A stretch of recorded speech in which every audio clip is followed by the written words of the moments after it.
इगतपुरी त्र्यंबकेश्वर मतदारसंघामध्ये आतापर्यंत आपण अनेक इतर उपऱ्या उमेदवारांना आमदार केलं, परंतु आता इगतपुरी त्र्यंबकेश्वर मतदारसंघातील सर्व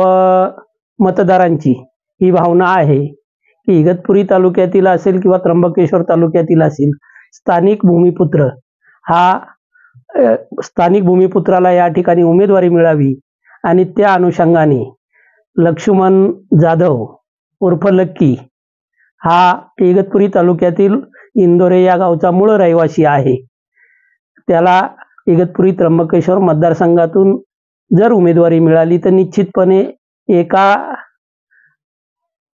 स्थानिक भूमिपुत्राला या ठिकाणी विधानसभेत स्थानिकांचे प्रश्न प्रखरपणे मांडण्यासाठी निश्चित मदत होईल. आतापर्यंत नंदुरबारच्या लोकांनी किंवा नंदुरबारच्या काही यांनी इथलं प्रतिनिधित्व केलं किंवा नाशिक तालुक्यातील आमदारांनी प्रतिनिधित्व केलं, परंतु आता एकमेव भावना तयार झाली इगतपुरी त्र्यंबकेश्वर मतदारसंघातील लोकांची की स्थानिकच आमदार असावा आणि त्या अनुषंगाने लक्ष्मण उर्फ लकी हा सर्वात उजवा उमेदवार ठरेल अशी या ठिकाणी मतदारांची भावना आहे.